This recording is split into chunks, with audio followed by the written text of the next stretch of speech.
Everyone, welcome. May you live in interesting times. So goes the expression. It also happens to be a Chinese curse. And so it entirely depends on your perspective of the word interesting. You can see it as a time of great change and optimistic for a better future. You can also see it as a time of great adversity and a desire to go back to a period that was calmer and quieter. My hope in this video is to have you lean on the optimistic side of this equation. And I'm going to do that by offering a touch of perspective of what I believe is unfolding, and then some advice on properly navigating these interesting times. And so just the perspective part, I think we're in the midst of a 7-year cycle. And I think that we're about at the halfway point, which would indicate that the madness, the absolute craziness that we've been seeing these last few years with health crisis and health response crisis and fuel crisis and a cost of living crisis and endless political crisis and military conflict war crisis. I think all these various crises are deliberate, being manufactured. And I believe that they will come to a culmination and a conclusion by and large. Most of it will be settled by about late 2026, 2027. For most of us, the objective is just to move through these periods as healthily and as happily as possible. Okay, so that's the framework by which this advice is coming to you. And the first piece of advice would be, do not take anything in or on your body that is being promoted by your government.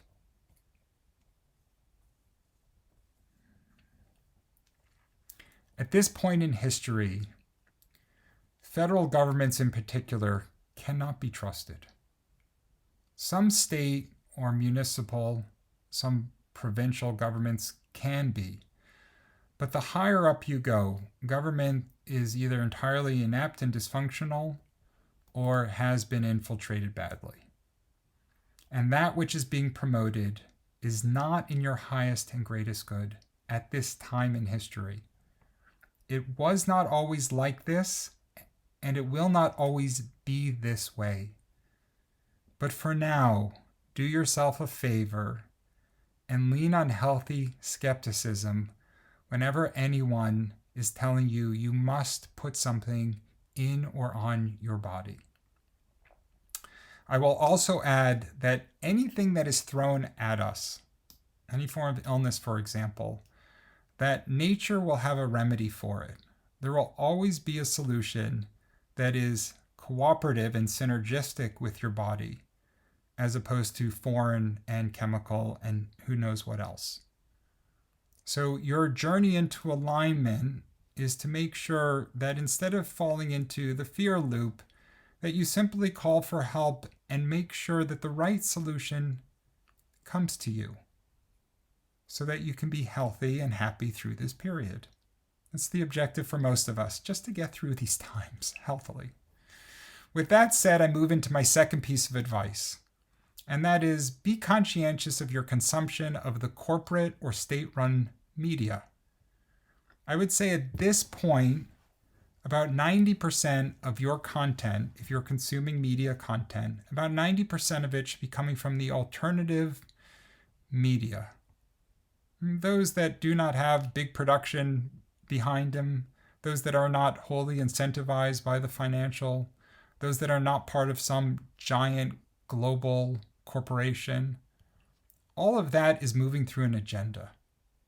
Find your way into the well-intended, high-vibrational, alternative, independent media, and you'll do much better making choices and navigating these times. My third and final piece of advice is quite simply, for every 1 hour you spend stimulated on your screen, consider 3 or 4 minutes of quieting the mind. And why do I offer that advice? Because resident within all humans and most humanoids, and some of the other beings perhaps on this planet, but resident within all humans is a knowing, a sensing, an intuition, a sixth sense, a gut instinct, a inner voice, a guiding system, and blah, blah, blah. There's many terms for it. But there is communication that is coming through to you from spirit that is attempting to care for you at all moments of the day. And actually when you're sleeping too.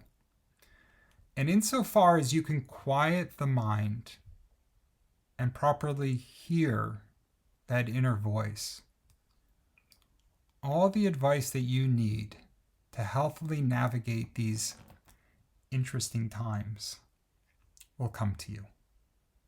I assure you of that.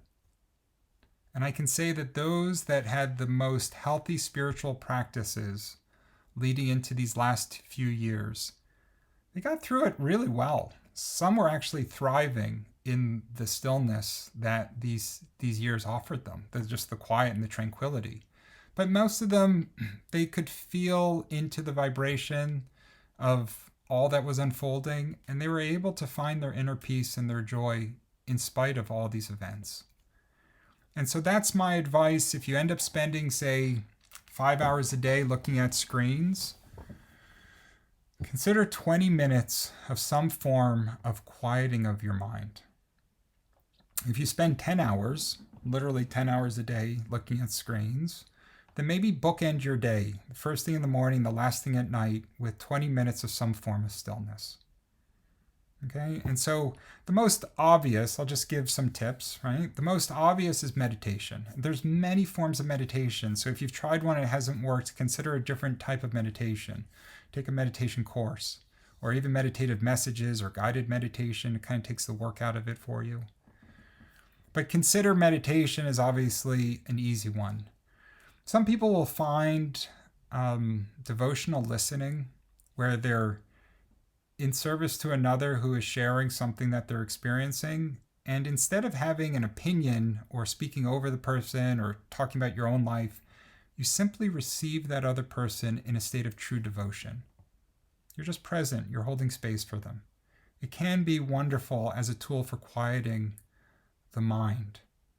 And if you have the right person on the other side, they'll be very grateful for your presence. Okay, a couple other ideas. If you walk through nature, move through nature, and every time you have a thought, just push away the thought. Tell yourself this is a time just to be connected to the earth and to enjoy nature. Walk a dog through nature and just enjoy the stillness of your mind in the context of the motion of the body and your surroundings. And the last idea, how about something as simple as stargazing, where you literally just lay out at night and you observe the awe of creation, but without having to think about it, but rather just to be in a state of presence and to allow for that knowing to bubble up within you. I assure you that if you get good enough at pushing away the overactive, overstimulated, constantly scheduled mind and just find your way into a form of stillness, answers for all that you seek and all that you experience during these times will come to you.